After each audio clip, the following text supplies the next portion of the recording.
Most kitchens feel like they belong to the landlord. Cold overhead light, bare countertops, chrome everything. But here's the thing. You don't need a renovation to make a kitchen feel like yours. You just need to know where to add warmth. So here are 7 ideas that will completely change how your kitchen feels, and not one of them requires a contractor.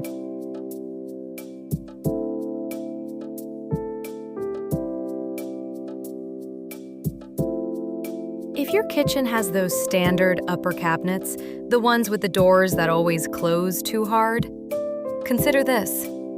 Take the doors off. That's it.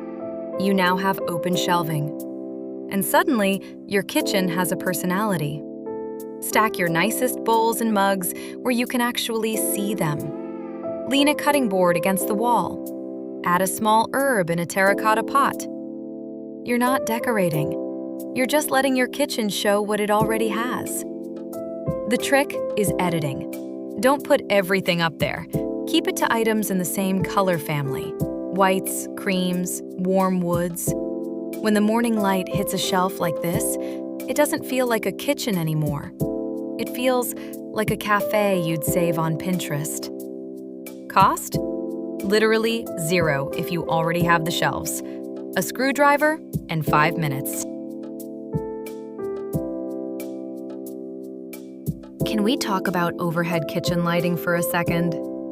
That single fluorescent tube or recessed spotlight is doing more damage to the feeling of your kitchen than you realize. It flattens everything. It makes your food look gray. It makes you look tired at 7 a.m. The fix is layering. 3 light sources at 3 different heights. An under-cabinet LED strip, you can get stick-on ones for under $10, gives you a warm glow across the countertop. A small table lamp, yes, in the kitchen, adds a completely unexpected softness. And one pendant, hung low, anchors the whole room. The moment you turn off the overhead and switch on these 3, the kitchen transforms. Same room, completely different feeling. Total cost? Maybe $30 to $50 if you shop smart. The LED strip does most of the heavy lifting. Nobody thinks about textiles in the kitchen. And that's exactly why most kitchens feel cold. There's nothing soft to land on. It's all hard surfaces: tile, steel, stone.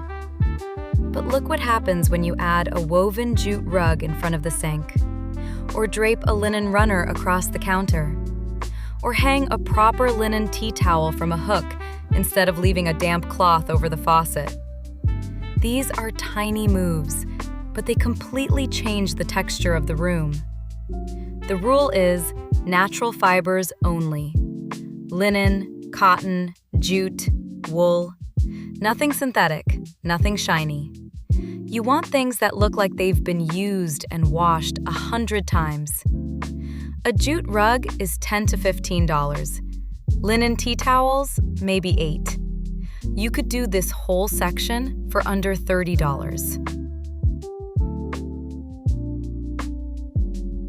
There is something about a wall of fresh herbs in a kitchen that no other decoration can replicate.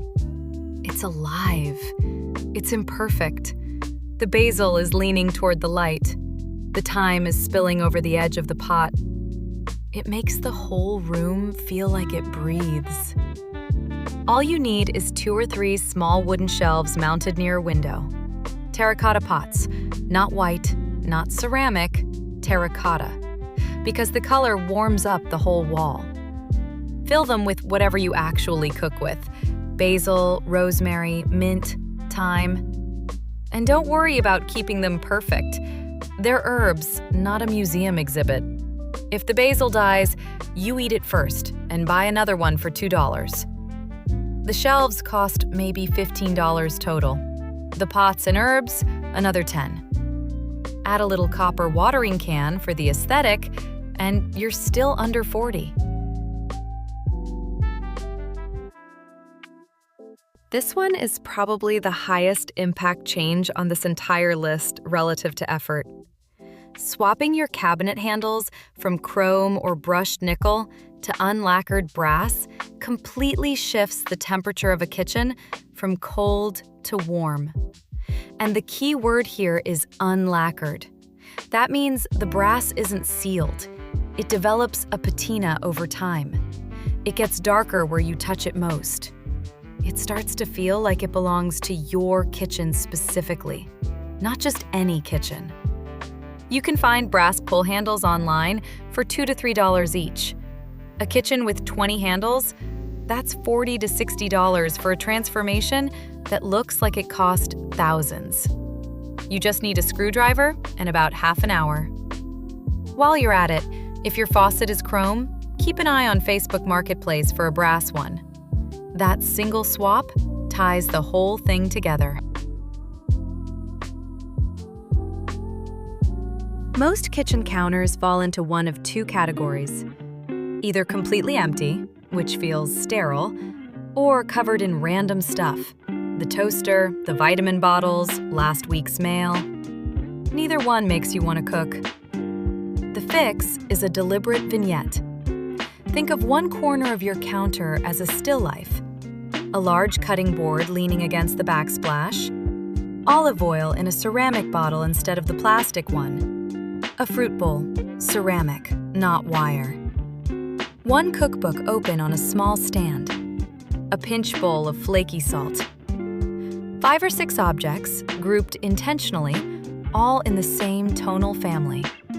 It takes up maybe 2 feet of counter space, but it makes the entire kitchen feel considered and warm. The secret ingredient, honestly? The linen napkin tossed loosely next to it all. Costs nothing, but it makes everything look effortless. If you have a corner in your kitchen that isn't doing anything, even a small one, this might be the most transformative idea on this list. Take a simple wooden bench, lean 2 pillows against the wall, and put a small round table in front of it. That's it. You've just created a breakfast nook. And something shifts when a kitchen has a place to sit that isn't just a dining chair pulled up to an island. It becomes a place you want to stay. You have your morning coffee there. You read there. It becomes your corner. Add a shelf above with a few books and a trailing plant, and now it looks like a cafe that charges $14 for avocado toast. Except you live here and the coffee is free. A bench is $20 to $40 secondhand. Cushion and pillows, another $20. Small round table from a flea market, maybe $15. For under $100, you've added an entirely new room to your kitchen. Your kitchen doesn't need a renovation. It just needs someone to care about it a little. Start with one idea from this list, whichever one you felt something watching. And if you want more, we'll be here next week. Come inside.